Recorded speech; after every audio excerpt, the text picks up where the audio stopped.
JMM जो है ये कांग्रेस परिवारवादी पार्टी है, लूट पार्टी आदिवासियों का पैसा खाया है। भाई उनसे एक ही सवाल है, कुछ नया बोले तो सुनने में अच्छा भी लगता है, तो कुछ नया आने दीजिए। ये तो सब दिन उनकी भाषा रही है और थोड़ा भाषा पे सुधार करें। उन्होंने कहा कि भ्रष्टाचारियों को अब कौन है भ्रष्टाचारी, उनसे बेहतर कोई नहीं बता सकता है। पहले खुद को अपने गिरेबान में झांक लेना चाहिए। मोदी की धनबाद में एक जनसभा संबोधित करते हुए कहा कि जेएमएम कांग्रेस भ्रष्टाचार में डूबी हुई है और परिवारवाद की राजनीति करती है। वो आदिवासियों को कभी हितैषी नहीं पार्टी रही है दोनों, और जो भी आगे बढ़ता है उसमें अड़ंगा लगाती है। साथ ही उन्होंने कहा है कि कोयले का ढेर मैंने देखा था पहले, लेकिन पैसों का ढेर बरामद हुआ है।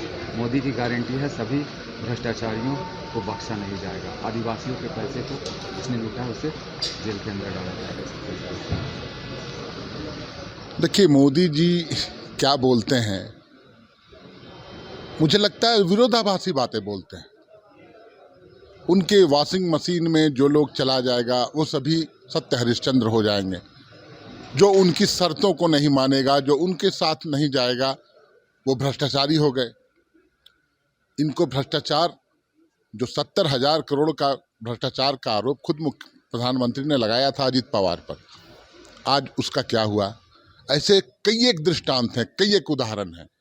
और वो बोलते हैं मोदी की गारंटी, और गारंटी पूरा होने की गारंटी देखा है देश की जनता ने। आज हम भूखमरी में सोमालिया के बराबर में खड़े हैं। बांग्लादेश और पाकिस्तान भी हमसे ऊपर है। और आप देखिए, आज विदेशी कर्जा इस देश पर 65 लाख करोड़ का कर्जा था, आज 1,37,000 करोड़ का कर्ज हो गया।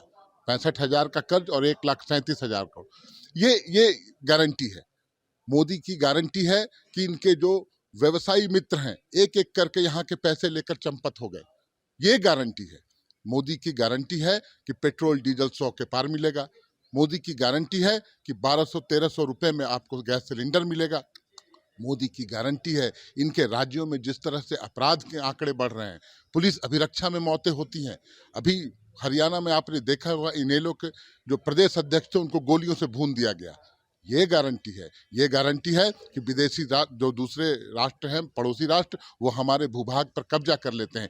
ये गारंटी है। और जहाँ तक आदिवासी की बात है, वो बोलते हैं परिवारवाद। अरे आप अगर आदिवासी के बहुत बड़े शुभचिंतक हैं तो जो आदिवासी धर्म कोड की मांग हम लोगों ने की है, जो हम लोगों ने विधानसभा से पारित करके भेजा, उसे क्यों लटका कर रखे हैं? आज झारखंड की धरती पर आके आप भ्रष्टाचार का आरोप लगाते हैं।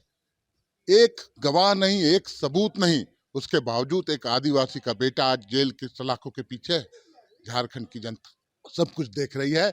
समय आने पर पाई पाई का हिसाब लेगी 3.25 करोड़ जनता। ये तय है, आने वाले समय में जो मौजूदा परिस्थितियां हैं झारखंड में, एक भी कमल झारखंड के लोग खिलने नहीं देंगे। जेएमएम और कांग्रेस दोनों भ्रष्टाचार में डूबी हुई कि वो माननीय प्रधानमंत्री हैं देश के, वो विकास के दौरे पर ना आके उनका राजनीतिक दौरा था। और बिल्कुल ये भाषण राजनीतिक है। जनता इसे कॉग्निजेंस नहीं लेगी। ये चुनाव की तैयारी में लगे, इसलिए विरोधियों पर गलत आरोप लगाना। पूरे देश की जनता को पता है कि अगर आज उनसे हेमंत सोरेन जी हाथ मिला ले तो उनसे बेहतर कोई मुख्यमंत्री नहीं होगा। ये कल से उनके वाक्य बदल जाए। लेकिन मैं उससे पिछले पन्नों को पलटना चाहता हूँ। वो बताएं कि भाई रघुवर जी इस राज्य के मुख्यमंत्री थे और उनके मंत्रिमंडल में शामिल सरजू राय जो मंत्री थे, उन्होंने किताब लिख डाली खजाने की लूट। और देश में ये पहला उदाहरण है कि किसी मुख्यमंत्री के खिलाफ कोई मंत्रिमंडल में रहते हुए कोई किताब लिखे। मोदी जी को उस पर भी प्रकाश डालना चाहिए था कि ये क्या था, ये लूट था कि क्या था। और हमें लगता है कि यह एक साजिश के तहत अपने ईडी, अपने सीबीआई को जगहों पर लगाया जाता है और विरोधियों को परास्त करने के लिए, दुष्प्रचार करके उन्हें बदनाम करने के लिए जनता के बीच इन संदेशों को दिया जाता है कि ताकि जनता भ्रमित हो। विकास जो सच में उस विकास से ओझल हो, इन बातों के घेरे में वो पड़ जाए।